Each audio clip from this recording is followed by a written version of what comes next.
welcome back. We turn to a second classic ethical theory today, a theory known as deontology. This is a theory that I would guess actually maybe many of you do actually appeal to most, maybe more than utilitarianism that we've looked at already. I would say of the theories we're going to look at, the things people probably use the most in doing moral thinking is either utilitarianism or deontology. So let's delve right in and see a little bit about just what deontology is. This is of the theories the one that probably has the most interesting word to learn how to pronounce or say or remember. Deontology. I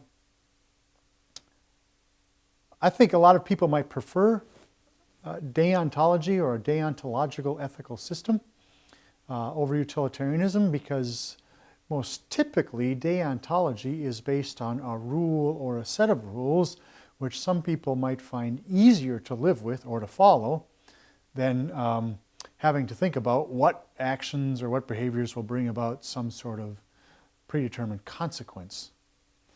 Deontology comes from the Greek word deon, and deon means binding duty. Binding duty.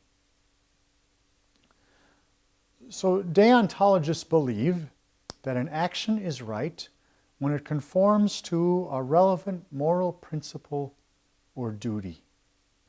And so the focus with deontology is on duty, not on consequences.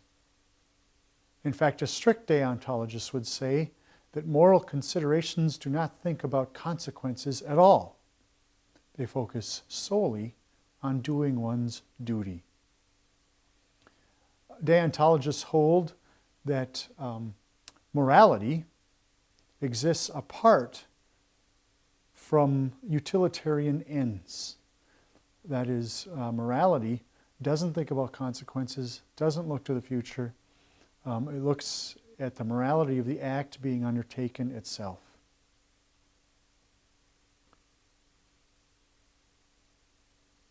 Now, deontologists critique utilitarianism or make a case as to why deontology is to be preferred over utilitarianism because one thing they would argue is that utilitarianism presupposes a greater capacity for the human being to predict the future than what we actually can do.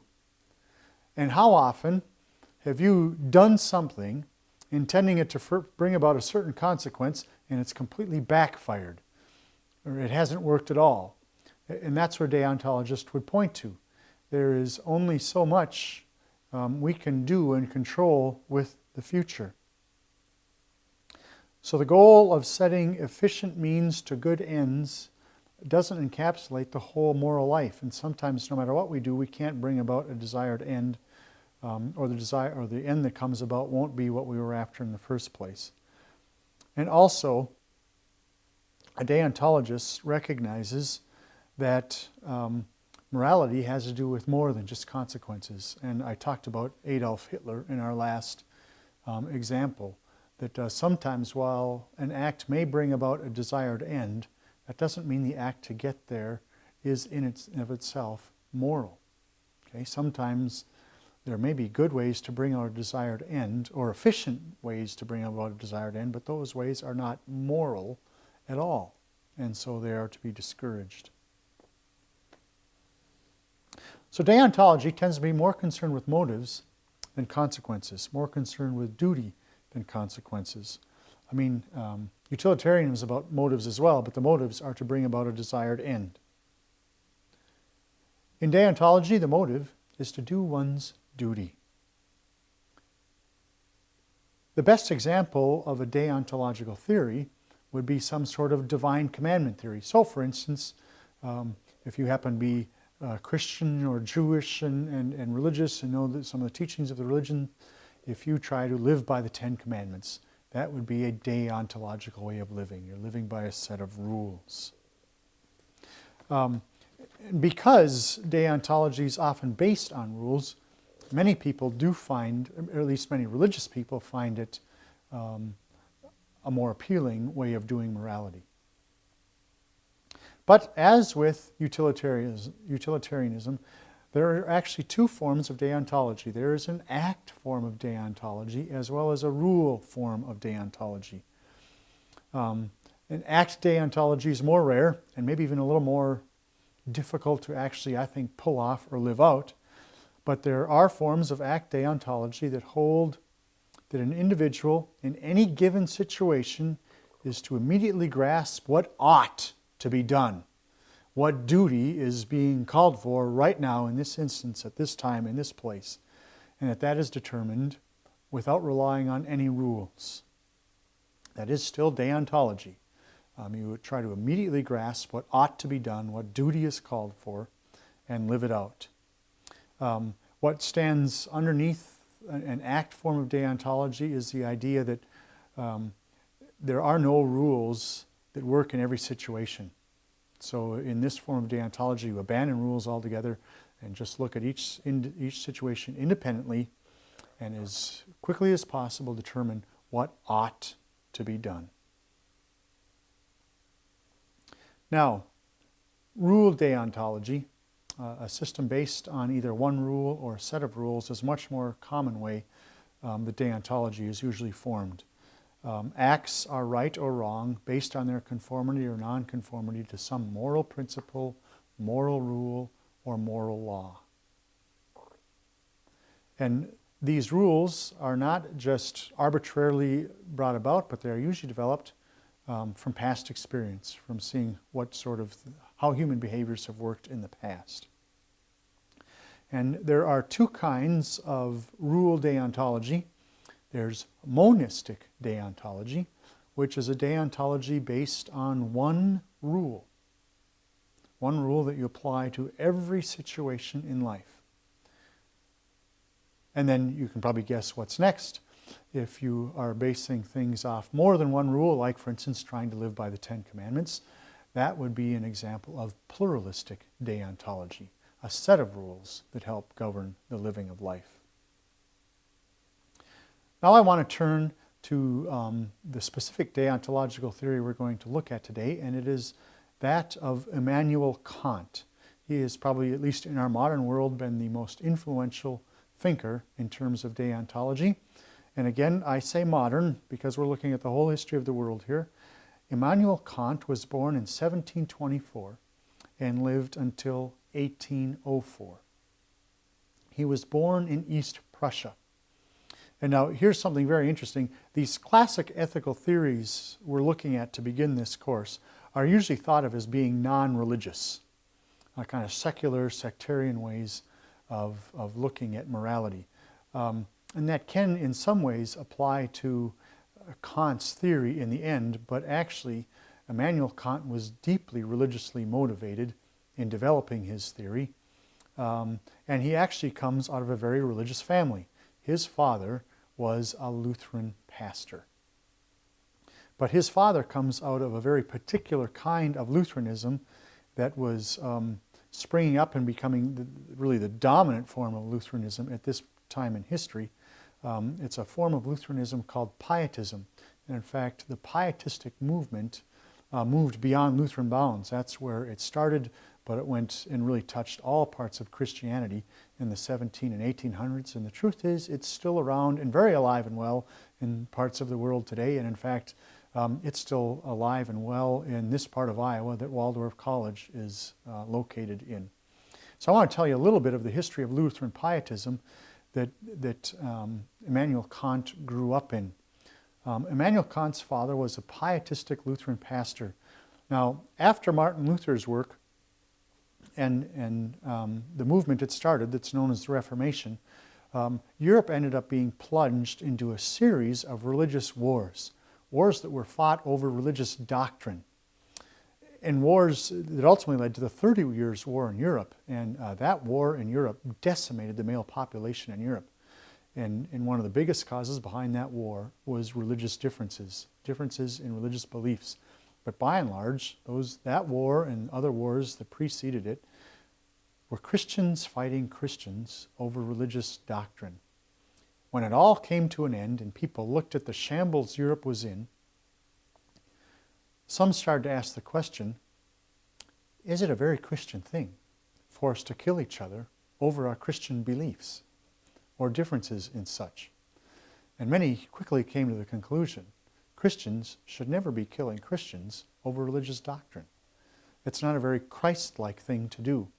And following the Reformation, the emphasis in Christianity became very focused on belief and doctrine. After these religious wars, the pendulum sort of swings way over in the other direction and saying what's important in the Christian life is not belief and doctrine, but living a Christ-like life. And if we'd have had that focus in Christianity for the last couple centuries, we wouldn't have been beating up each other and killing each other over doctrine. We'd have been living Christ-like lives, and the world would have been much better off. Pietism comes out of that concern that the real focus, the real importance in a religious life is living a Christ-like life.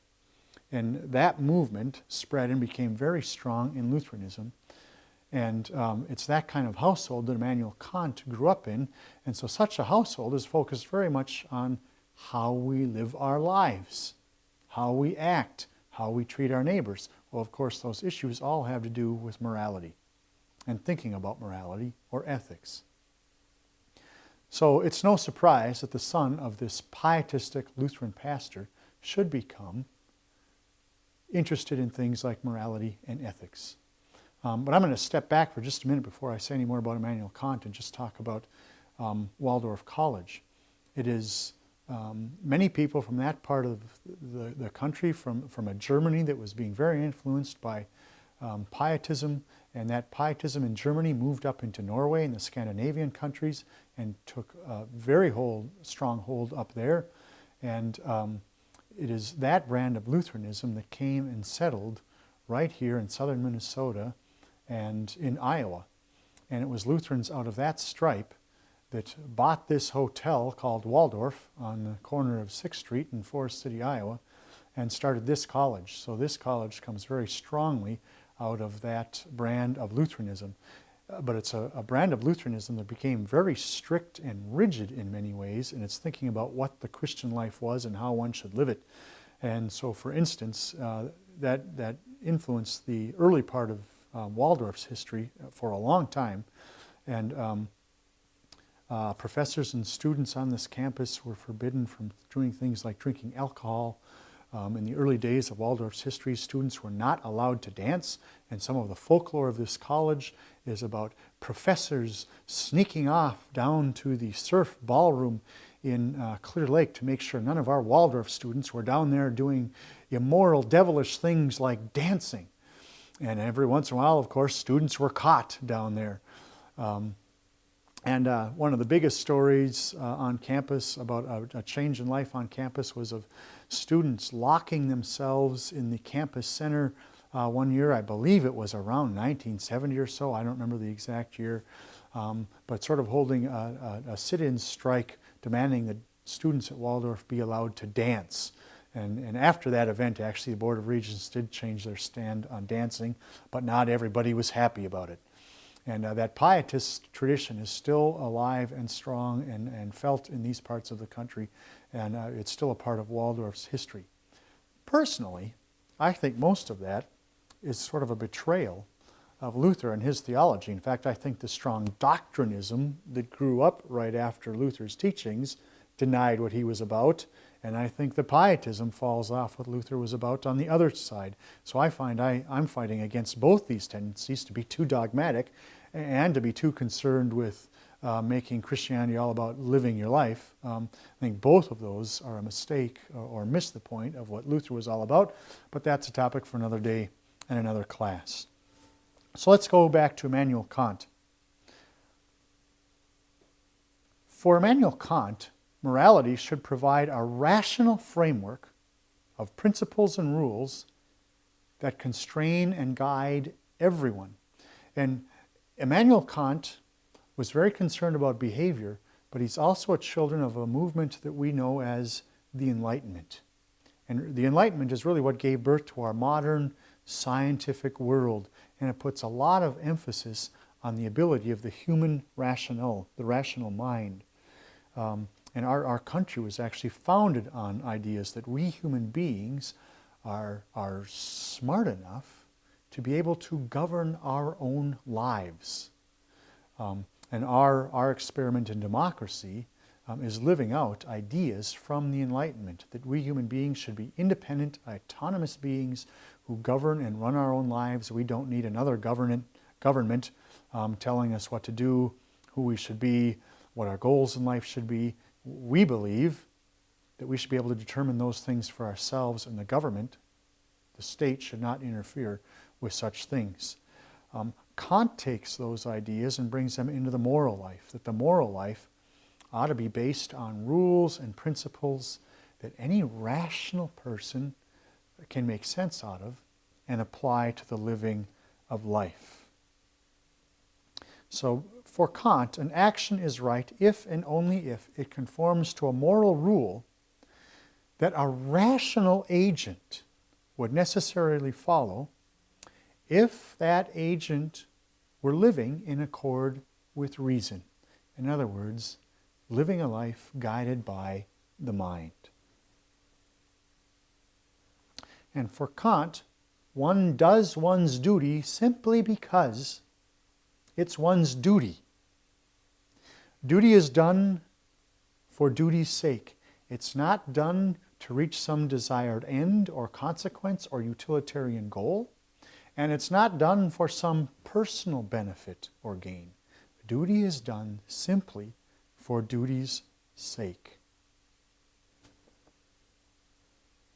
And Kant even had an interesting way, or slightly different way, of thinking about what the word autonomy means. I think for most of us, and for most people coming out of the Enlightenment tradition, which we all are, whether you use that fancy word much or not, it has deeply influenced all of us in the way we think. It's deeply influenced our American culture and way of life. And for most of us, autonomy means having freedom to act in accord with one's own plan and goals for one's own life. That's autonomy. For Kant, that was not autonomy. He redefines it and rethinks it in more moral terms. For Kant, autonomy is a state in which one knowingly governs oneself in accordance with universally valid moral principles. Okay? For Kant, autonomy is a state in which one knowingly governs oneself in accordance with universally valid moral principles. And so for Kant, part of being a rational human being is accepting and recognizing valid moral principles that should apply to all people at all times and in all places. Now, Kant actually develops a monistic form of deontology. If you remember, that means a deontology based on one rule. And again, this is where he's actually very religiously motivated. Kant wrote a book, and here it is. Again, it's a short book. It was originally written in German because he comes from East Prussia, which is where German was spoken. But again, not a long book at all. And his book is Foundations of the Metaphysics of Morals. Foundations of the Metaphysics of Morals. And in this book, he starts trying to develop one moral rule that will work at all times, in all places, for all people. And he actually begins with a teaching of Jesus, what he sees as Jesus' greatest moral teaching. Do unto others as you would have others do unto you.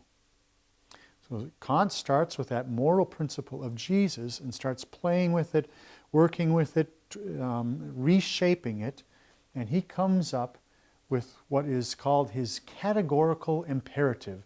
And first, let me just define what that word means.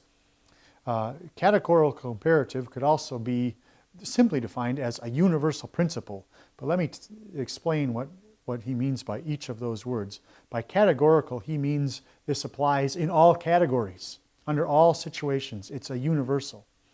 An imperative, and you probably know what that word means, an imperative is a command, a demand, a law, a rule, a principle, something that must be done. Okay? So Kant comes up with a categorical imperative, a universal command or a universal rule, if you will, a moral principle that should apply in all places, at all times, to all people. Now, here is the categorical imperative that Kant develops. And I'm going to give this to you slowly, and a quote in his exact words, and then I'll try to explain what it means. One thing we have to remember is this is being translated from German into English, and that can always muddy things up a little bit, and it just makes this language a little bit complicated. But here it is. Kant's categorical imperative, quote, I ought never to act except in such a way that I also can will that my maxim should become a universal law. End quote. I'll say that one more time. Quote, I ought never to act except in such a way that I can also will that my maxim should become a universal law. Let me explain. First of all, Kant formulates this in the negative. I mean, he starts out with, I ought never to act except in such a way. What he is saying is, I should always act in a way in which I would expect that if anybody else found themselves in this exact same situation that I am in right now, I would expect them to do exactly what I'm going to do. This would be a universal law for anybody else who finds themselves in this situation. And he starts off with the language of exception because I think that's the way most of us work. We always think, well, the speed limit is good for everyone, and everyone else should follow it. But today, because of something that I hadn't planned, I'm running late, and I should be able to drive a little faster. We always think that we should be the exception to the rule. And what Kant is saying is, no, we should never look at ourselves as the exception. We should look at ourselves as the person who makes the rule that everybody else ought to follow. In other words, I ought to act in the way I would expect anybody else to act in this situation. That's really what his categorical imperative is saying. And if you really think about it and play with that, you can see how that derives from do unto others as you would have others do unto you. Now, Kant later restates this formula in another way. It's actually much shorter, and at least in some circumstances, at least much easier to understand. Here's his second formulation of his categorical imperative. Quote, one must act to treat every person as an end and never as a means only. End quote. One more time. One must act to treat every person as an end and never as a means only. End quote. Okay, Kant develops a great example of monistic deontology. One rule to apply to any and every situation in life.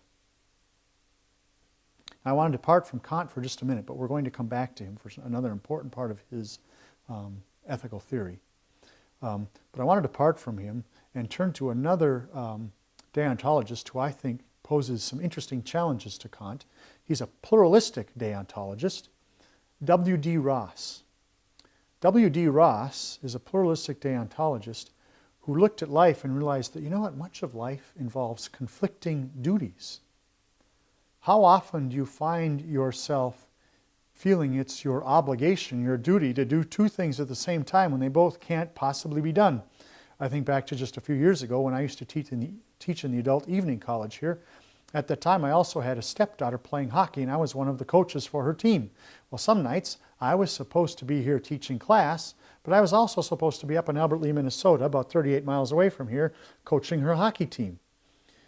These were both my duty. One, my duty as a coach for that team. Another, my duty as her stepfather. But I had another duty, this college, and my job here. They're all good things to do. They all serve God's world in good ways.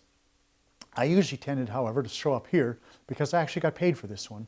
And I also wanted to keep my job, which was also good for my family and for other people. And there were other coaches who could carry on in my absence with the girls in Albert Lea. But that's an example of much of life is like that. We have competing duties suddenly overlapping. They both demand things that we should do and things that should be good for the world, but we can't possibly do two at once.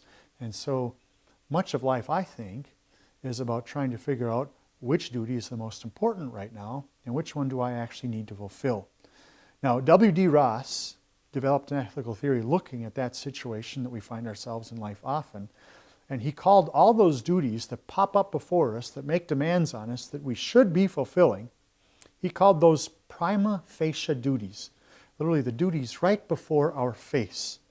A prima facie duty is a duty always to be acted on unless it conflicts on a certain occasion with another equal or greater duty.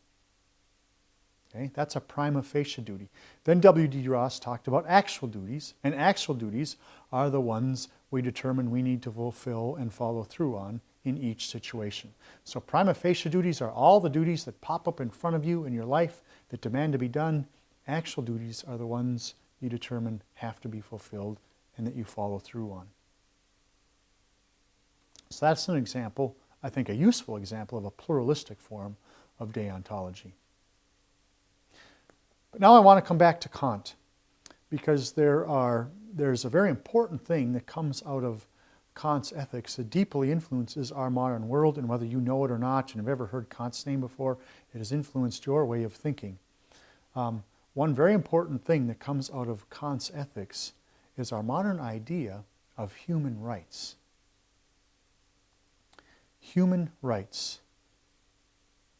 Kant believed the only truly moral creatures on the face of this earth were humans. Now, with our advanced study of animals, there are some at least who would make arguments that that's not really the case, that there is a certain level of morality carried on, at least in certain animal kingdoms. And I'm not going to get into that debate. I don't know where you come down on that one, but again, that might be a topic for another class. But we'll go with Kant on this one. And for Kant, this was the basis of his idea of why humans deserve rights. Kant argued because humans act morally, and because humans have rational wills, human beings should be conferred unconditional worth. Let me say that again. Because we are moral beings, because we are rational beings, we should be conferred unconditional worth. There is no price you can put on the life of a human being. Okay? And because of that, human beings ought to be granted rights. And our autonomy ought not to be messed with. We ought to be free to choose moral principles to live by and guide our lives without other people or governments or agencies interfering with the living of our lives. That's the foundation of the modern world's belief in human rights. Now, Kant had another interesting term he used to use then. When someone's rights are violated, Kant used to say, a species mistake is being made. Yes, quote, species mistake, end quote. And for Kant, in the human rights really gets to his second formulation of the categorical imperative about treating a person as an end and never as a means only. What he's saying is you should never use people. To do that, he would argue, is to make a species mistake. You're treating a human as less than a human being, or as an animal, as some other sort of species than human. And so when I teach this in residential college, I use some examples. So for instance, when a girl and her boyfriend break up, say her boyfriend breaks up with her, so she goes and dates his best friend just to get him back, but really with no intent of ever forming a significant, lasting relationship with her ex's boyfriend or best friend. She's just using him. Kant would say in that situation, a species mistake is being made. That friend of her ex is not being treated as a full human being. She's treating him as less than human and not conferring on him unconditional worth. She's using him for her own ends. Okay? But that's where our thoughts on human rights come from. Now, I want to talk about some problems with deontology. We did that with utilitarianism. It's only fair to do it with deontology as well. One thing deontologists want to argue is that no appeals should be made to consequences. I would ask, is that possible? And in fact, don't we even develop rules because they bring about good consequences? We put up stop signs at intersections to avoid actions from happening. And it is our duty to stop when we come to a stop sign. Without the stop sign there tend to be bad consequences. Rules, it seems to me, are developed because of the consequences they tend to bring about. So how can you even develop a deontological system, I would argue, without thinking about consequences? That seems to be the basis for making rules and determining duty. The other thing with some deontological systems is, especially pluralistic ones, is how do you develop a set of rules? Sometimes it seems hard to systematize them or ask the question, how do they all hang together? How are they related to each other? Is there a philosophy that stands behind all of them? Sometimes those things seem to be missing from at least some deontological systems. They aren't easily systematized. But the value of deontology is it recognizes morality is about more than consequences. And the other big value, at least out of Kant's deontology, is it recognizes the worth of a human being. Okay. Now, to end today, I want to just use this very academic talk we've been doing, and I hope this hasn't gotten over too many heads or been too out there or esoteric or in the clouds. But I want to close with an example today, a very real-world example of what's really at stake is these two ethical theories, and they are what's being battled, or what's carrying on the battle and the fight. And I want to come very down to earth with something that many of you may have some very strong feelings about. What I want to talk about is using torture to get information from suspected terrorists. And I'm guessing you may have a strong opinion about that one way or another. Most Americans do. And we've had some big news in the past few years about practices that were being used in Guantanamo Bay. You've probably all heard about waterboarding and some things, forms of torture that have been used by our government trying to obtain secret information or hidden information about terrorists and terrorist organizations. And I don't know where you stand on those issues. But what I want you to see is what is being fought here is, or what's carrying on the battle here really is utilitarianism and deontology. A utilitarian would say it is worth torturing someone, even causing someone some physical pain or harm, to gain information that is going to keep other people from getting hurt and in fact keep people happy. Torturing one person to get some information that can increase happiness and lessen pain for the most number of people is a moral thing to do, according to utilitarianism. Many people in our military, at least when thinking about things like that, tend to be very utilitarian. Now the other side, a deontological side, says whenever you torture someone, you are using someone for an end, for a consequence. And you are making a species mistake. To torture someone is to treat someone as less than a human being. And so here's the conflict. Our country has been built in many ways on a deontological system following that of Immanuel Kant. And no one in the whole history of the world has raised a louder voice about respecting human rights than we, the United States of America. So in that sense, we are very deontologist. And even people in our military are taught to do their duty. And part of the duty they are supposed to do is simply follow the orders of their superiors. But so deontology has largely shaped some of our military in the way it thinks. It's largely shaped the American ethos or mindset about human rights. But deontology isn't always that efficient. And it doesn't always bring about the greatest amount of happiness or least amount of pain for the greatest number of people. And we Americans tend to be very practical. And a practical way to fight terrorism is to torture terrorists and get information we need to stop bad things from happening to lots of people. But what I just want you to see here, though, is in a very real-world way What's really at stake here is these two ethical theories. Finally, are we going to be utilitarian? And does that justify and make torturing people a moral thing to do? Or are we going to be deontological and say that it is never right to torture another human being because it is to treat a human as less than human? That's what's at stake in that debate. Thank you.